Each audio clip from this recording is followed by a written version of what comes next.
Don't you love how Lando's plan is literally selling Hera as a slave? Anyway.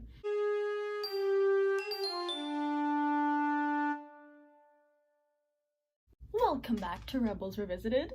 This is one of the most fun episodes in the series, so let's get into it. This is Idiot's Array Revisited.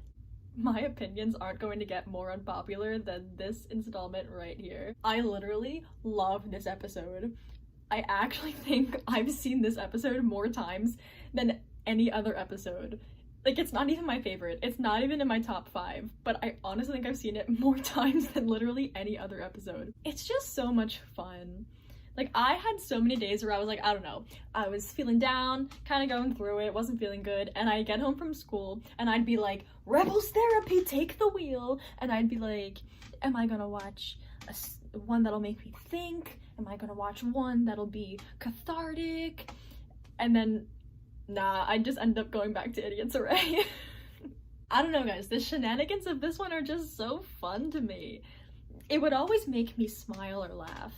But that's like an important aspect to the identity of Rebels, you know? Like, the past episodes have been more serious, and the rest of the season skews towards the serious side, so it's important to take this episode to just kick back and have fun, because that's a part of what this show is supposed to be. And oh man, was it fun. We get off to a great start, with Zeb just betting Chopper and Kanan being like, yeah, great idea. Okay, I know that they thought it was safe because Zeb had a pure sabacc, but still, the brain cells left the chat in that moment. 0 brain cells in that whole moment. Or maybe they were just broke. Ghost Crew, I'm sorry. Lando is great in this episode, honestly. Billy D. Williams perfectly translates Lando to a voiceover performance.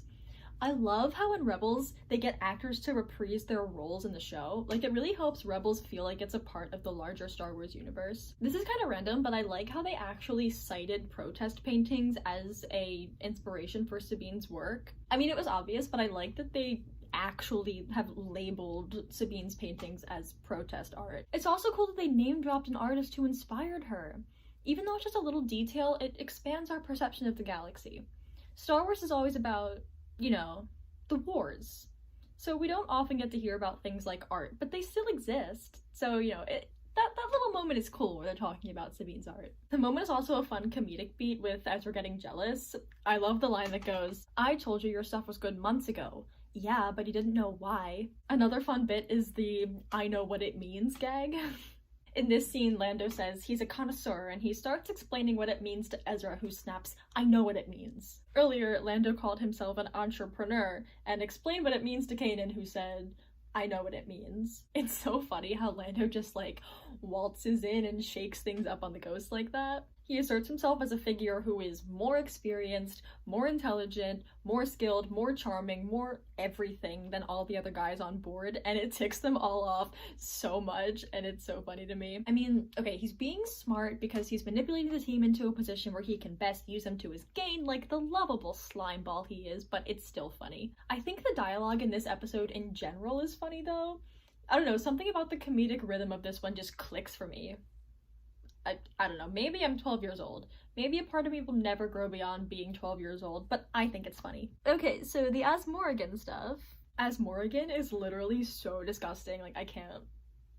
He's so gross, and it just makes it that much better when Lando literally offers Hera up to be his slave. See, I feel like older audiences immediately got the implications of what's going on here, and it sends me. Disgusting crime bosses love a good Twi'lek, don't they? I'm sorry! When As Morrigan says, her attire is preposterous. When Hera says, the master desires a little more alone time while I change clothes in my quarters. When As Morrigan literally calls Hera his property, like, several times over the course of the episode. Oh my god.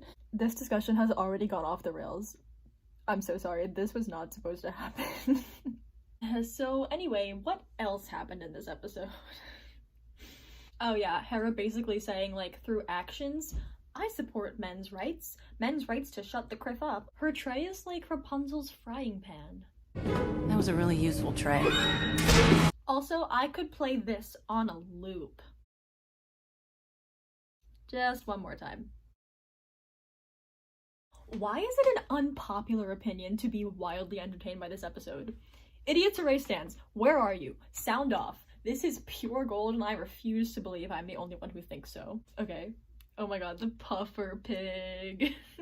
Around the time when this was airing, my brother and I thought the puffer pig was the funniest thing ever and we'd make jokes about it all the time. To this day, we still chuckle with each other about the puffer pig. Ezra and Zeb have brain cells individually, but when they're together, they have no brain cells. The brain cells completely exit the chat when they're in the same room. And this lack of brain cells created the single funniest moment in the history of comedy. What is going on out here? It's a, puffer. I don't want to know. Literally pure gold. The shenanigans are immaculate. Absolutely unparalleled. Can I just roll some clips? The comedy speaks for itself. Let's just sit back and enjoy it. Lab cover! What? Find some! Oh, right. Hey, it wasn't my fault. It's your face's fault. Did you walk here? You don't walk anywhere. First, I want to bury Calrissian! Yeah, I understand the feeling. But no. Now, wait, let's consider that last demand for a second.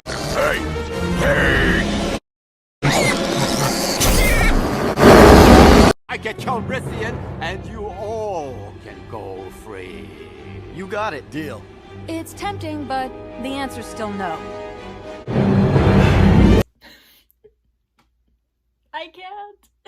I can't. There is not a single brain cell between the men of the Ghost Crew in the entire episode. Lando really did them in. I love the part when Lando tries to make it sound like Hera's work goes unappreciated by Kanan by saying something like, he finally appreciates you, and Hera doesn't buy into it for a second. Lando's mind games work up to a certain extent, but this just breaks the spell he casted. Kanan has worshipped the ground that Hera walks on since the moment he met her, and she knows it. I love them. Okay, this moment right here is so iconic. Hey, mine doesn't do that. Let's talk about Ezra's lightsaber though. I actually really like it. It just shows how smart Ezra is. He specifically built this lightsaber to make up for his shortcomings while fighting, knowing that he'd have to use it as a weapon in battle before he was skilled enough to use it as a lightsaber. He may not be able to use a lightsaber so well, but he can shoot a blaster. He's aware enough of his own shortcomings to account for them rather than arrogantly thinking he doesn't have to worry about it, because he understands that in order to survive, you have to acknowledge and adapt to your shortcomings. Both Ezra's need for growth and his potential for growth are shown in this weapon. He needs to grow because he can't keep relying on a blaster if he's going to be a Jedi, but the potential is there too because the weapon is, of course, not just a blaster. The blade will always be there for whenever Ezra's ready to use it. So yeah, I really do like Ezra's lightsaber. It's a testament to his life experience at this point, both the experience he does have and the experience he doesn't have. Plus, I kind of do just think that a lightsaber blaster combo is kind of sick. Also, I really appreciate that Kanan is impressed by Ezra's addition of the blaster. The Jedi of old would scoff at it. They would think of it as an insult to the art of lightsabers. But Kanan isn't like, Ezra, what abomination did you just create? No, he says he's impressed. So on one hand, it shows how the state of the Jedi has changed from being revered and elegant warriors to being hunted fugitives living in survival mode. But it also shows how Kanan is a different breed of Jedi than he was raised to be. To build off of that, I like how Kanan has certain times when he will and won't use his lightsaber. Like, half the time, dude's just using a blaster, like the cowboy Jedi he is. And again, it shows how the Jedi have had to change since Order 66. Like, change is necessary. And of course, as already mentioned, it's necessary to use discretion since the Jedi are being hunted, but the Jedi needed to be reformed in general, and I just think it's cool that Kanan is such a radically different type of Jedi, but ultimately, he's an amazing Jedi when it comes to morals and the Force. He kind of proves that Jediism maybe should be a more fluid and philosophical and spiritual thing, rather than being a bunch of rules, whether they're spoken rules or unspoken. Qui-Gon was onto something. He held a philosophy like that, didn't he? Yeah, he was onto something. You thought I wouldn't be able to get serious analysis out of Idiots Array, did you? Nah, you probably did. You guys know that I will read into literally everything I possibly can about this series. Okay, one more shenanigan to round out the discussion. It's so funny when Lando's like, "Don't worry, my small metal friend, we'll meet again." Like, he's even trying to seduce the droid. Wait. Rebels predicted Solo? Wait, no, that's not the last shenanigan. I just realized I forgot Chopper the murder droid. He makes an appearance.